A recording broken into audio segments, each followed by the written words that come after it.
Salut, je me présente, moi c'est Bluefrog. Aujourd'hui, on va faire une petite analyse du début du set au niveau de la méta, et notamment les différentes combos qui existent. Je me présente, je suis un joueur master depuis plusieurs sets. Je discute énormément avec des tchals, des GM et des masters. J'ai fait énormément de games sur le PBO, au moins 80-90. Pour commencer, je vais vous montrer la tier list. Or, elle est là à titre indicatif parce que c'est compliqué de mesurer sur le PBE les stats des différentes compos. Mais pour résumer, en S, on va retrouver notamment le Fast 9 avec un duo carry Samira Viego. On va trouver les manières de jouer Z, qui est une des meilleures unités actuellement, notamment avec le Digilicorp. Tireur Vanguard avec Aphelios Carry, qui est une compo très solide, très classique, similaire à Sniper de certains sets précédents. AMP Annie, qui est la compo Fast 8, qui va mener en général à la Samira Viego, si vous avez assez d'économie. Et les différentes autres manières de jouer Divinicorp. Ça, c'est les compos S et A+. Pour le reste, on va en parler quand je vais vous présenter les compos. C'est parti. Alors, pour commencer, on va voir les différentes manières de jouer Divinicorp. Je vous ai montré Z, qui en soi fonctionne avec juste Senna. Voici d'autres manières. Soit Gragas Senna reroll, soit un duo carry Vex Urgot si on trouve Urgot assez tôt. Ce qu'il faut retenir de ça, la spat Divinicorp est excellente sur les carry AD, notamment Urgot et Z.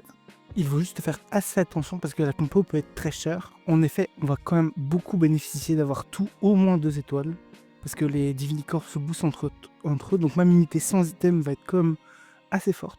Ensuite, on va avoir toutes les manières de jouer stratège, avec notamment la Fast 9 dont je vous ai parlé, qui est une variation de la compo AMP basée autour de Annie et de 5 AMP. Je vous montre la compo en Fast 9. Les autres manières de jouer stratège vont être en jouant Ziggs 2 en main carry, le blanc reroll, ou duo carry Ziggs et Brand. C'est une compo très flexible. Vous n'allez pas vouloir vous orienter vers une de ces compos avant le level 8 et votre roll down en 4-2 ou 4-3 en fonction. Et vous allez éventuellement vouloir jouer toujours ce que vous trouvez. Ensuite, on va avoir Aphelios Vanguard. Le board que je vous montre, c'est le board en 6 Vanguard, qui est le board le plus cheap possible. C'est-à-dire que, en général, quand vous passez level 8, vous allez voir vous stabiliser sur ce board.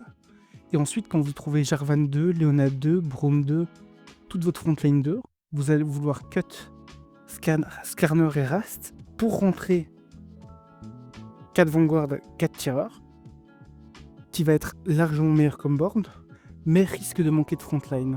Donc n'hésitez pas à prendre des augmentes de front et ne rentrez pas 4 Vanguard, 4 tireurs avant d'avoir une frontline très solide. Une des compos qui a pas mal dominé le PBE, c'était la reroll Jhin, qui était largement esplis il y a encore quelques jours. Malheureusement, Nitro et Jhin ont pris un bon nerf. La compo reste, je pense, très viable, surtout sur des Starry Night, sur des No Scoop No Pivot. Ce qu'on va vouloir faire, c'est reroll Kindred, Nidalee, Shyvana, Naafiri et Jhin pour avoir énormément de Tristar. Pour ça, on va rester level 5 très longtemps et jouer le meilleur item Exotech qu'on a. En général, c'est mieux si on en a un bon sur Jhin, mais Naafiri fait très bien le taf aussi. Une autre manière de jouer Nitro, c'est de le jouer en tempo, avec une compo qui était pas mal jouée par les Chinois sur le PBE.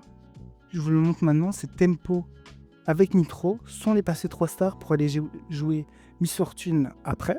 J'en profite pour vous montrer l'autre manière de jouer Miss Fortune, qui va être autour de Pegre et Dynamo. En général, je préfère mettre le shred sur les tanks lorsque je joue Miss Fortune pour qu'elle puisse faire le maximum de damage à chaque cast, mais c'est tout à fait possible de lui mettre la support. Ensuite, on va avoir les différentes manières de reroll TF. Alors, vous allez pouvoir le reroll soit en Pegre, soit en Initiator. Encore faut dire que Initiator est encore une fois un peu moins cher, mais un tout petit peu moins fort que Pegre. En général, vous allez choisir l'un des deux en fonction de ce que vous trouvez le plus vite possible au level 6. Ce qui est nécessaire par contre, c'est d'avoir double Ginzu Gunblade, donc n'hésitez pas à prendre des augments comme Pandora ou l'augment qui vous donne des Anvil. Ça vous permet d'avoir une frontline très strong qui tient très longtemps. Ensuite, on a la compo Fiddlesticks, qui va énormément bénéficier de la spat Vrizzor, sachant qu'elle va amplifier les dégâts de Fiddle pour chaque 300 PV en plus qu'il a. Donc après le Vrizzor, il va faire des dégâts tout simplement monstrueux. Si vous n'avez pas la spat Vrizzor, vous pouvez tout à fait jouer la compo. Cependant, il va falloir mettre plutôt une BT et considérer que votre fils classique aura un peu moins de dégâts, donc trouver d'autres sources de dégâts, notamment en trouvant Renekton avec Mordekaiser 3, avec un Shogat 2 avec de bons items. Ça va être des bonnes sources de dégâts et de tempo pour votre Fiddle 6. Si vous ne trouvez pas Morde 3, ne vous acharnez pas trop. Shogat 2 est quasiment aussi fort qu'un Mordekaiser 3. Ça ne sert à rien de perdre trop de gold à le trouver si vous avez déjà trouvé votre Fiddle 6 3. Donc préférez passer les niveaux, rentrer des Kobuko, rentrer Shogat. 2 étoiles, c'est vraiment le moment où votre compo devient extrêmement forte. Ensuite, une autre compo qui a pas mal dominé pendant tout un temps le PBE, c'est Vayne Reroll. Slayer va faire que Vayne va énormément heal votre tank Slayer. Donc soit Jarvan, soit Z s'il est très low. Ce qui fait que on va plutôt vouloir reroll au 7 qu'au 6 pour pouvoir trouver aussi Jarvan 3. Malheureusement, la compo a un peu été nerf, mais elle reste extrêmement viable. Très forte notamment si vous avez catégorie 5.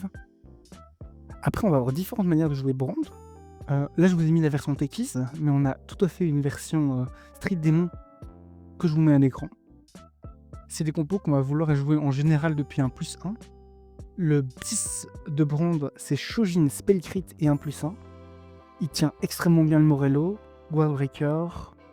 À la limite, si vous avez très peu d'items, statique ou red buff. En late, on va vouloir le duo carry avec Viego et mettre Nico en solo tank.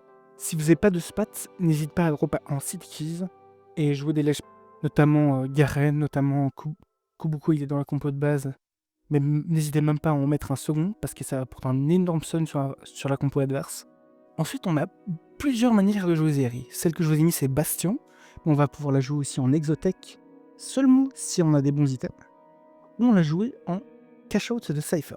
Alors, la version Bastion Zeri, c'est une des fast aids qui coûte le moins cher, donc vous n'êtes pas obligé d'avoir des augments d'économie, même si ça reste toujours mieux. Donc n'hésitez pas à prendre des augments qui donnent de l'attaque speed, tels que Pumping Up. Alors la manière de la jouer en Cash-Out Cypher, c'est un peu particulier.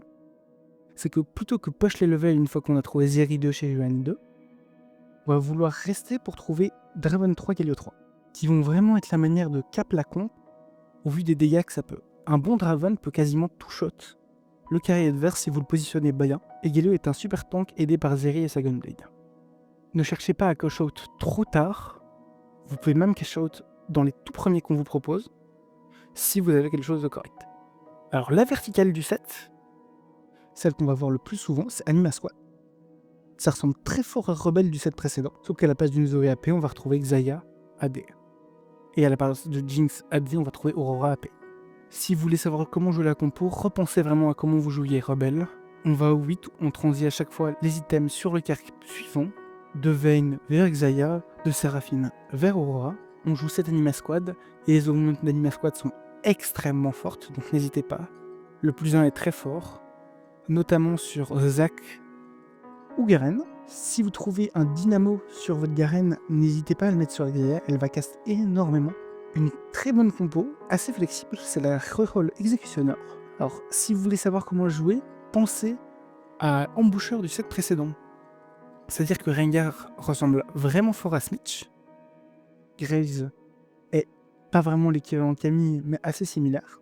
Et vous avez de nouveaux manières de jouer, avec notamment Varus, qui est un carry AP 3 cost. Donc en général, actuellement, la meilleure manière de jouer, c'est d'avoir Rengar 3, Varus 3. On peut tout à fait duo carry Rengar Graves. Graves Varus quand même qui va être un peu moins fort. Ou si vous trouvez rapidement une Vex 2, jouez Vex 2 plus Rengar 3, Graves 3 ou Varus 3. Ensuite, on a deux one cost carry assez forts actuellement. Seraphine qui est une très bonne compo pour tempo. Vous avez pas mal gagné l'early et pouvoir passer le niveau et jouer autour de Viego qui est actuellement le meilleur légendaire. On va absolument vouloir trouver Seraphine 3, Poppy 3. Zaira 3 est optionnel, mais sera toujours moins fort par exemple qu'un Viego 2, et un peu moins fort je pense qu'un Brand 2. L'autre one cost reroll du set, c'est Shaco. Alors c'est très particulier parce qu'on va avoir beaucoup scale avec la compo, étant donné que chaque fois qu'il va prendre des kills, il gagnera de l'AD. Donc si vous avez un mauvais early, la compo va être plutôt weak, donc orientez plutôt vous vers Z. Si vous avez de bons items, Shaco et des bons items Z sont les mêmes. Mais si vous arrivez à faire scale, en duo carry Shaco Z en fin de game, vous pouvez annihiler les carry backline adverses en 2 zones de fight et même gagner contre des 4 cost 3 si vous avez un peu de chance. La dernière compo reroll dont je parlerai, c'est Veillar reroll. Il y a moyen de le jouer en 4 cyberboss stratège, mais en général, je préfère reroll Bastion au level 6, avec soit Shyvana 3, Illaoi 3 et Veillar 3. Je préfère en général Shyvana 3 parce qu'elle va scale mieux avec le Techies en plus du Bastion. En late rentrée 6 Bastion. Si vous trouvez Poppy 3, ça peut être également un excellent tank, notamment si vous avez Snaring Knight. Au niveau des items de Veillar, on va vouloir absolument Gunblade et Blue Buff, pour qu'il caste énormément avec le Blue Buff, et qu'il heal un peu la frontline et lui-même avec Gunblade. Ça améliore notamment le match-up contre Z ou Shaco. Et en troisième item, c'est assez flex. Vous pouvez soit jouer Spell Crit, soit Nashor, soit Adaptative Helmet, en fonction. Voilà, c'est tout pour cette présentation des compos. J'espère que vous pourrez atteindre le rang de vos rêves grâce à ça, et que votre rush de début de saison se passera bien. Je vous rappelle que tout est disponible sur mon Tacteur, dont le lien est en description, ainsi que sur mon Twitter, dont le lien est en description. Bientôt, il y aura un moyen encore plus simple d'avoir accès à tous ces compos. Je vous en parle très bientôt sur mon Twitter. Ça arrivera dans les prochains jours. Bon rush de début de set, et à bientôt.